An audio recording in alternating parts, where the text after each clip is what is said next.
صلی اللہ علی محمد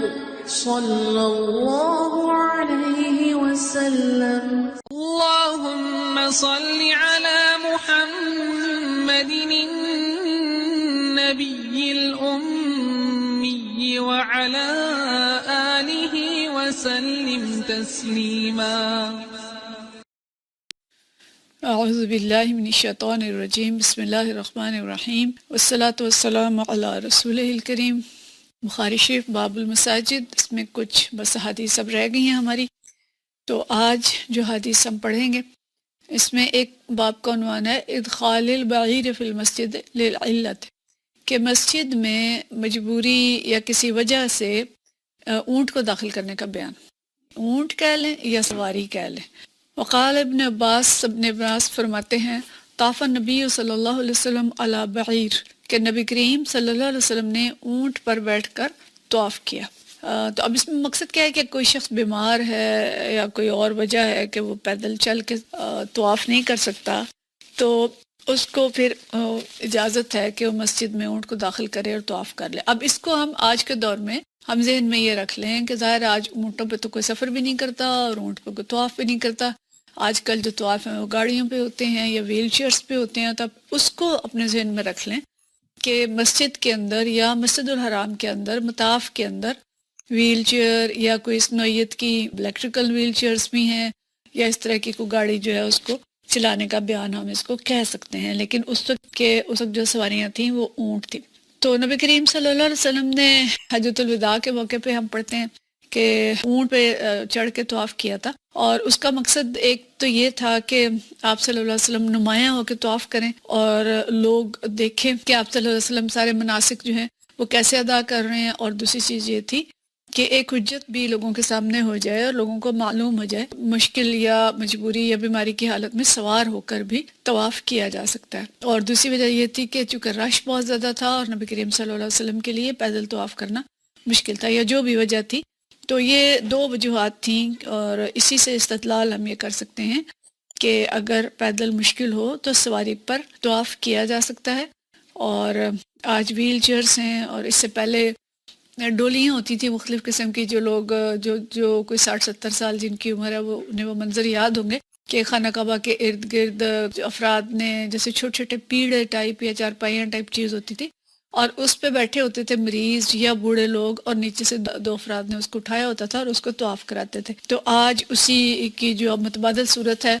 وہ ہاتھ سے چلنے والی ویل چیئر ہے اور الیکٹریکل ویل چیئر ہے جس پہ طواف کیا جاتا ہے. اور اس کے علاوہ جو صفائی والی گاڑیاں ہیں وہ بھی حرم کے اندر چلتی ہیں، بکثرت چلتی ہیں اور حرم کے اندر ان کے ذریعے سے صفائی کی جاتی ہے. اور اس وقت تو اب جو پلان ہے سعودی حکومت کا کہ وہ طواف اور سعی کے لیے الیکٹریکل گاڑی چلانے کا بھی پروگرام رکھتے ہیں کہ جس میں زیادہ لوگ بیک وقت میں سوار ہوں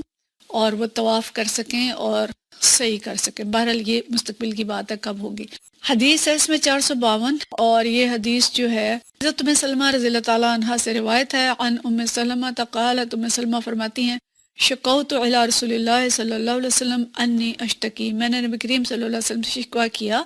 یا میں نے ان کے سامنے کوئی عرض رکھی کہ مجھے تکلیف ہے، میں بیمار ہوں. یعنی طواف کا وقت تھا، حج کا موقع تھا یا عمرے کا موقع تھا، اور ان کے لیے مشکل تھی کہ وہ طواف کر سکیں پیدل چل کے. تو انہوں نے نبی کریم صلی اللہ علیہ وسلم سے فرمایا کہ یہ مجھے تکلیف ہے. تو آپ صلی اللہ علیہ وسلم نے فرمایا طوفی من وراء الناس وانت راکبہ، کہ آپ لوگوں کے پیچھے ہو کے یعنی الگ ہو کے باہر والے دائرے میں سوار ہو کے طواف کر لیں. تو وہ کہتی ہیں فطفت، تو میں نے اونٹ پہ سوار ہو کے طواف کیا. اور رسول اللہ صلی اللہ علیہ وسلم یصلی الی جنب البیت، اور نبی کریم صلی اللہ علیہ وسلم نے بیت اللہ کی ایک سائڈ کی آپ نماز ادا کر رہے تھے. یقرأ بالطور وکتاب مسطور، اور اس نماز میں آپ صلی اللہ علیہ وسلم جو سورت ہے سورۃ طور وہ پڑھ رہے تھے اور اس کی آیات جو ہیں وہ تلاوت کر رہے تھے. تو بس اس کی جو تفصیل یہی ہے کہ حضرت ام سلمہ رضی اللہ تعالیٰ عنہ کی طبیعت ٹھیک نہیں تھی اور وہ پیدل طواف نہیں کر سکتی تھیں، تو انہوں نے اجازت مانگی. تو آپ صلی اللہ علیہ وسلم نے فرمایا کہ آپ سوار ہو کے طواف کر لیں اور ذرا باہر یعنی عام لوگوں سے باہر کو. اب اس کی ایک وجہ یہ بھی ہے باہر ہو کے کرنے کی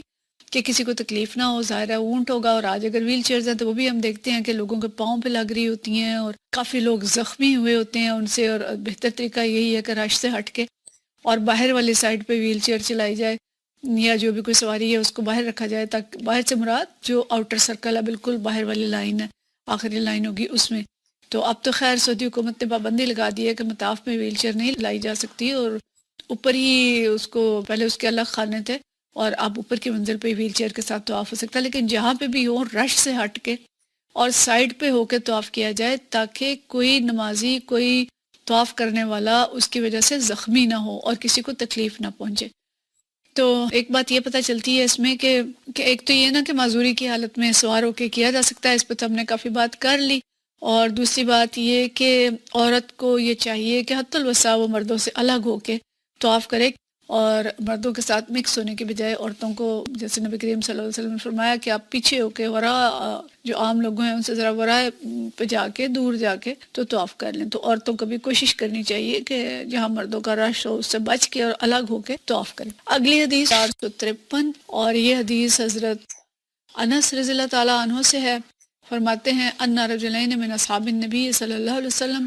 کہ اصحاب نبی میں سے دو افراد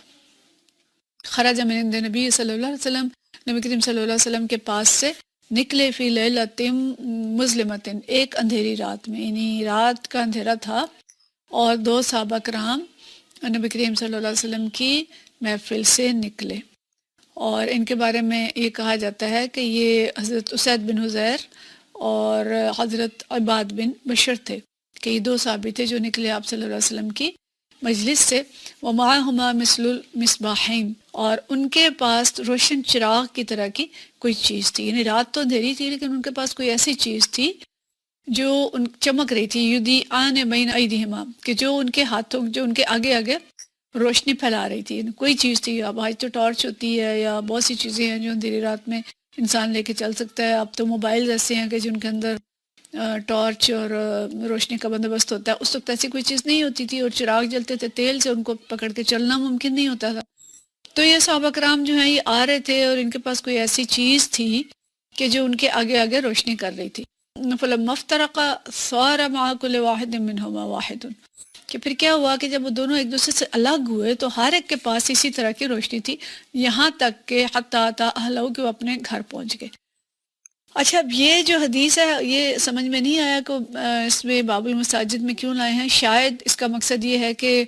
مسجد میں وہ تھے نبی کریم صلی اللہ علیہ وسلم کے پاس، اور رات دیر تک وہ مسجد میں بیٹھ کے گفتگو کرتے رہے، اور اس سے معلوم ہوتا ہے کہ مسجد کے اندر ضرورت کے وقت بیٹھنا، طویل گفتگو کرنا، کوئی ڈسکشن کرنا، اور جو بھی اس وقت کے امیر ہوں وہ